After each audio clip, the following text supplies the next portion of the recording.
Okay, second type of IMF. It's called dipole-dipole attractions. And I don't have a cute abbreviation for it. So, I don't know. If y'all want to write DD, dipole-dipole, that's fine. Dipole-dipole attractions are a stronger attractive force than dispersion forces. They're stronger. Think about SpongeBob, right?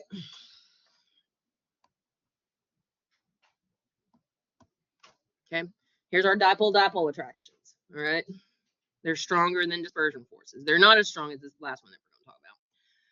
So, when can you have dipole-dipole attractive forces? Only when a substance is polar. It's the only time you can have it. Does that mean that you don't have dipole-dipole attraction in an ionic compound? Correct. Only if it is a polar covalent compound. If it's ionic, it has another thing that we'll talk about. If it's nonpolar, it only has dispersion forces. If it's polar, does it also have dispersion forces? Remember what I said? Everything has dispersion forces. But if it is polar, it also has this type. So your criteria for if it's dipole-dipole is it polar?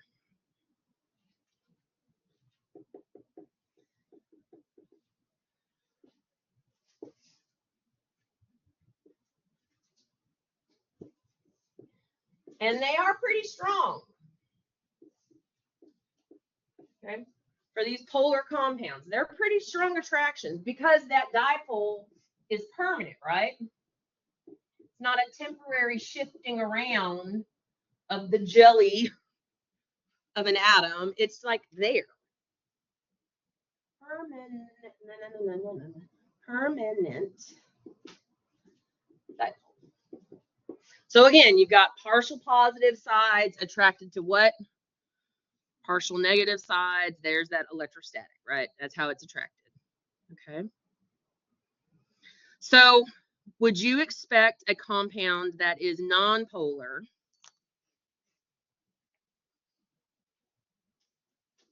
let's see, something like fluorine, F2, nonpolar. Why is it nonpolar? How do we know it's nonpolar? Well, these two elements are exactly identical. So is there any push-pull between them? No, it's equal sharing. Okay, so it's nonpolar. Let's look at hydrogen chloride, which is most definitely polar, right? Hydrogen chloride. What does it look like? HCl. Which side is more negative? The chlorine, for sure, than the hydrogen. So, you know, you can think, there's my partial. Nope. There's my partial negative. There's my partial positive. Right. Which compound? Now, if I'm thinking about size, how do the size of these differ? What's the molar mass of HCl? Oh, I forgot to get y'all tables. I'm going to get y'all tables when we go to lab. This is like 36.46 grams per mole. Okay. There's just molar mass. Fluorine, 2 fluorines. It's 38 grams per mole. So size-wise, about the same. This is maybe a little heavier, but LDF weighs, it should exhibit about the same amount of attraction. We're just saying about dispersion forces. But what I'm telling you is that HCl can do another type of attraction, which is called what? And why can it also exhibit dipole-dipole attraction? Because it has a permanent dipole moment.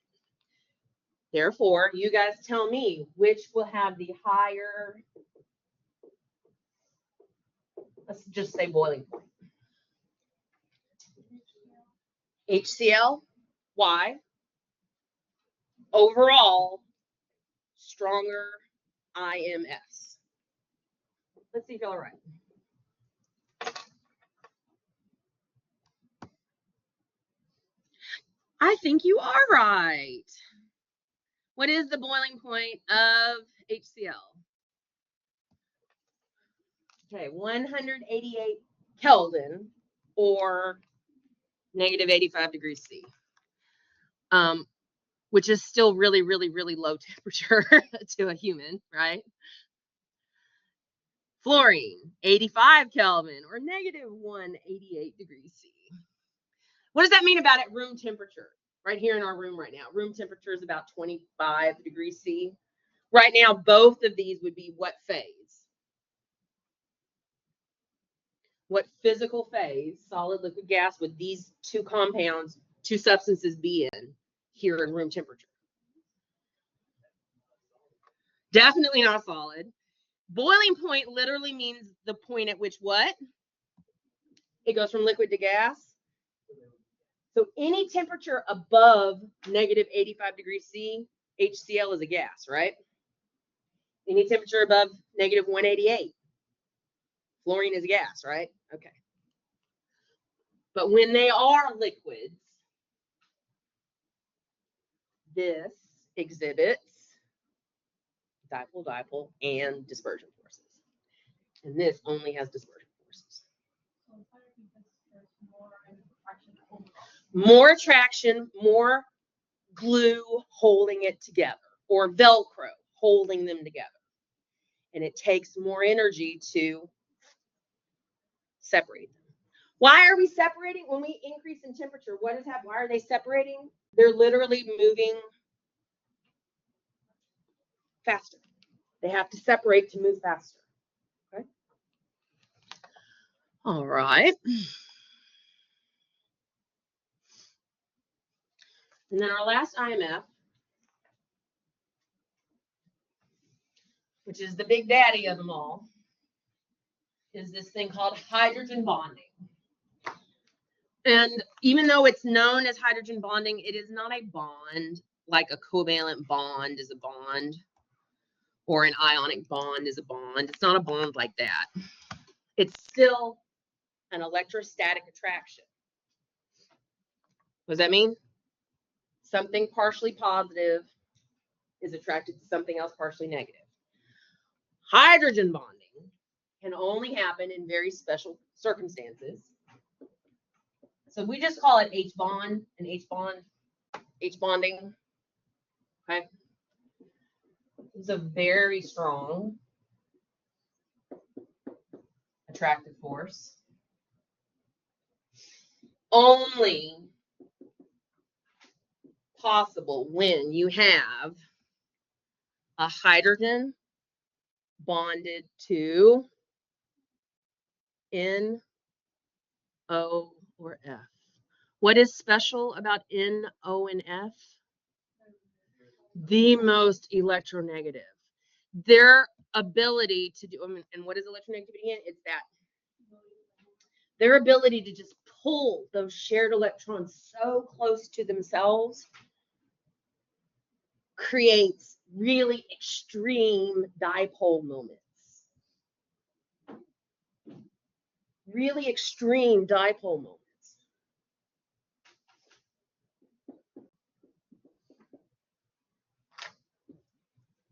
So only when an H is bonded to N, O, or F, okay, and that H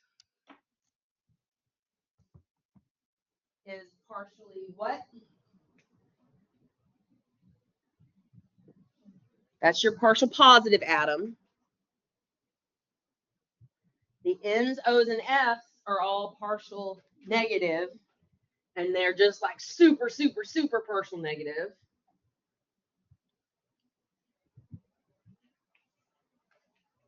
And this positive, partially positive hydrogen is attracted to an N, O, or F on a what? neighbor. On a neighbor. So it can only be when you have H and N or F. Yes, that's what I'm telling you. H and N, O, or F, and that's the only time.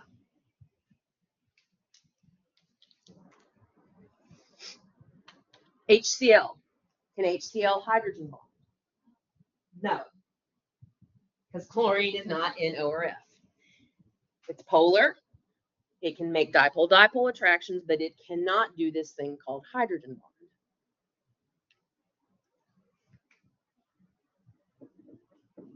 What's that compound? Ooh, who remembers the name?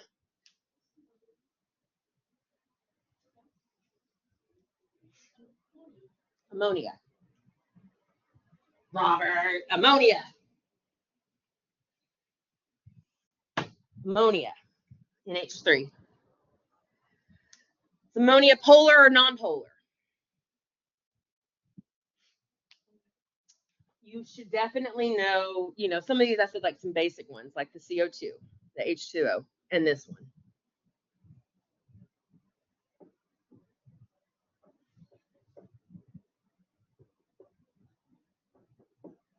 There's ammonia. That's what it looks like.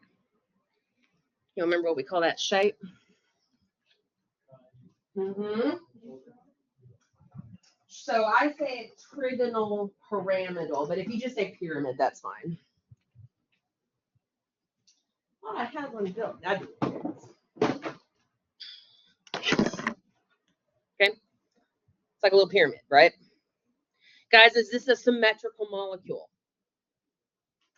You got these up here and then these down here. That's not symmetrical, is it? It's not identical all the way around, is it? So is this polar or non-polar? Not only is it polar, it's got hydrogens directly bonded to an N, O, or F. So this molecule can also do what? Hydrogen bond. How do we see those hydrogen bonds? I mean, if you're looking at a image, you know, sometimes we might draw it. You might see it drawn like this. Okay, so here's my neighbor, right?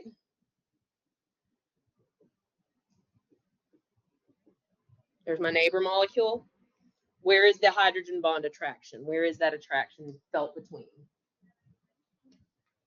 This guy and that guy right there. Can it only hydrogen bond when it's identical molecules? Not at all. What if I throw in here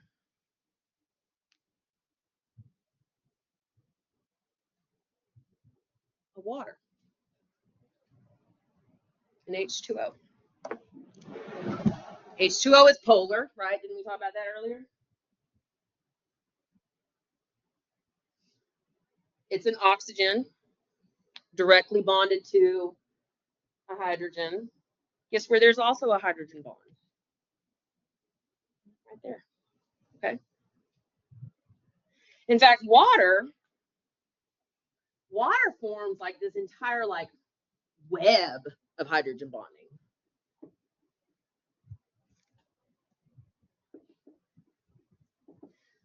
Think about this. Here's a water. One of the reasons that water can do this is because it has how many lone pairs? It has 2. Really, that water can form off of that one oxygen, can form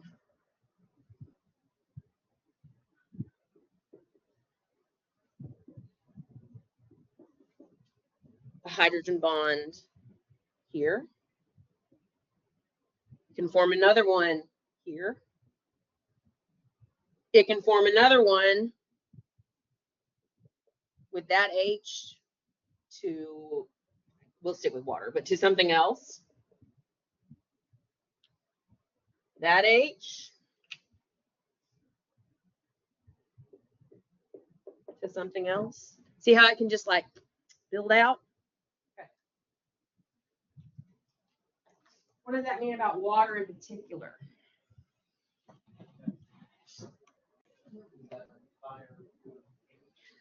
Guys, I'm going to show y'all, if we compare water to something like, what would be, looking at periodic table, the next analogous compound to water? Oxygen is what we're thinking about, that oxygen in the center, right?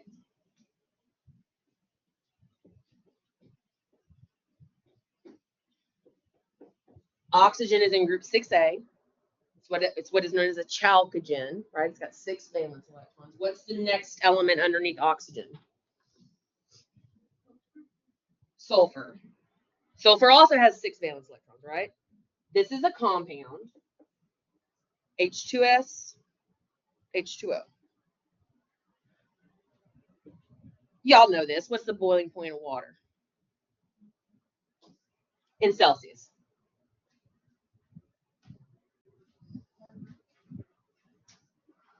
Okay. All right. What do y'all think the boiling point of H2S is? This is hydrogen sulfide. It's heavier than H2O, isn't it?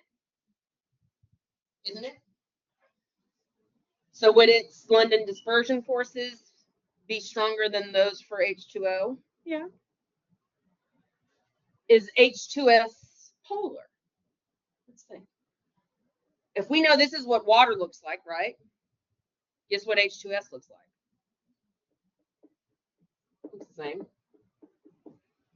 It's got the same valence electrons. It's got 6 valence electrons. It forms the same bonding. So is this polar?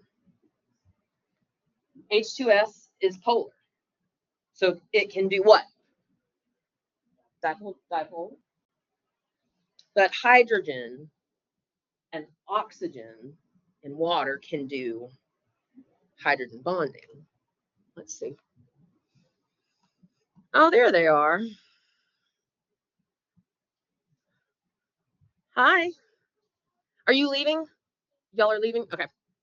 Where's your mama? Bye, sweet girl. Where's your mama?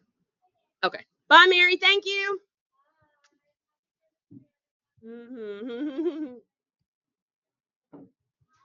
Bye-bye. Bye, Jenga. Sorry, y'all. That's cool. That's how we know. Okay, so there's my water at 100 degrees boiling point. What's the boiling point of H2S? Estimate that. Let's try, how about negative 60 something? Negative 60? Way lower.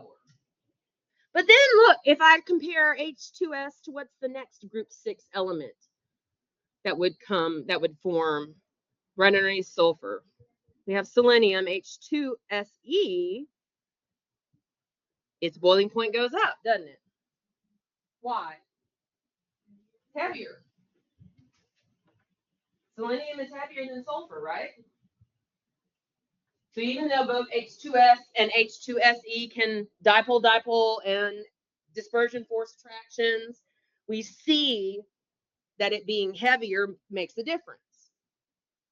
But the thing that makes the most difference is the ability to do what? Hydrogen bond. Look at NH3. NH3's boiling point is around negative 35, negative 40-ish, 35-ish, something like that. But the other elements from group 5A underneath nitrogen, like phosphorus and arsenic and antimony, see, their boiling points are lower down here. Why? Because ammonia can form hydrogen. And that attraction is so strong, it keeps that molecule in the liquid phase until you really amp up the kinetic energy. You got to really amp it up. You got to really increase the temperature. Okay. You guys know that hydrogen bonding is what holds our DNA together, right? Don't know that? Look at some of these base pairs that make up DNA, and whether or not you know these names is not important, but what I'm wanting you to see is, do you see where the hydrogen bonding happens? There's the base pair adenine. If you know your DNA rules, you know that that base pair A, adenine, always pairs up with what on the other helix? Thymine. It always pairs up, AT. But why? Why does A always pair with T? Why does cytosine always pair up with guanine? It's those hydrogen bonds here, A and T, when they are together, they form how many hydrogen bonds? 2. That's the max they can form, right?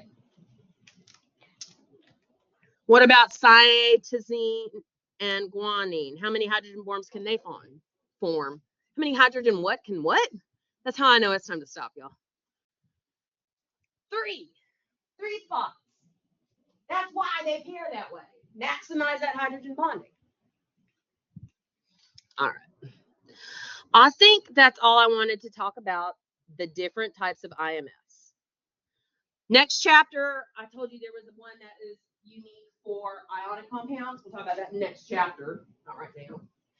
The section that I need you to study on your own beginning tonight, okay, is section 2, section 10.2. There are, I think I have 5 listed on your sheet, your in-class examples, 5 different liquid properties that I would like you to know what they mean. And in particular, I want you to know how different IMFs should change that property. If this has stronger IMFs, how should it affect this, for example, this thing called viscosity? Okay. Every one of these 5 properties I talk about in these slides. There's also, I like this particular YouTube video a whole lot. You guys know Professor Dave? I like Professor Dave. His videos are very short, succinct. He actually talks about all 5 of these as well. So you can watch this video. You need to know what these 5 properties are. And like I said, how different IMF strengths would affect it. Okay. That should be enough to get you almost all the way through your first homework set for chapter 10. The first homework set is due when? Y'all remember what I said? I said it was due Wednesday night. It's going to have the first 3 sections on it. And so tomorrow we are going to talk about section 3. We're actually going to get into some math now tomorrow. Okay. A lot of this today was just concept definition stuff. Tomorrow is math day. So review section 10.2. If you want to look ahead a little bit and just refresh again what we call those changes of state, you know, for tomorrow, that might be helpful. But main thing I really need you to focus on today is getting your active chem account set up. Log in through Blackboard. Start answering those questions in the due section 10.2. Study those terms. When you guys open up active chem and you go in to see the homework, it'll look like this. Maybe I can show you. Oh, let's see. Yeah, baby. Just a second. Right now. Okay, so you guys are only going to be able to see what I've made visible to you. Okay, so when you come in here, you don't ever have anything on the in-class tab. Come click on the homework tab. There's the first 2 sets. Set 1, set 2. Okay. So you have, yeah, you can. So the way I do my homework problems is these are your practice. You get 3 attempts per question.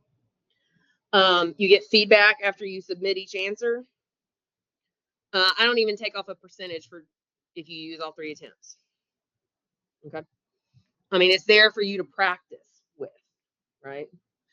I also have, sometimes I have some practice sets that are not for a grade. It's just practice. I tend to try to keep these more for the math stuff. So like nothing we've talked about today has a practice set. And when we do get to quizzes, when we get ready to take our first quiz or set of quizzes before an exam, this would be here in the quiz folder as well. Okay. All right. Okay. So our lab room is not the one across the hall anymore. It's the one down the hall. Oh, I know. New room. No, new room. The lab that we're going to do today is up at the front of the room on a little stand. We're going to do a titration. We're going to do a titration today and tomorrow. We're going to do a titration. Okay. So when you get down there, set up at a table, you'll have a lab partner. We work in partners is my preference. Not, I mean, a group of 3 is okay, but not a group of 4. There's just too many people and people don't get to do stuff. Okay. Group of 2 is my preference. And it doesn't matter where you sit at. You and your partner sit next to each other. Except you might not want to sit at the very, very back table because somebody was making slime earlier today and it's covered in glitter. So unless you want to look like you just came from the strip club, I wouldn't sit at that table. Excuse me. Oh, I'm sorry. Okay.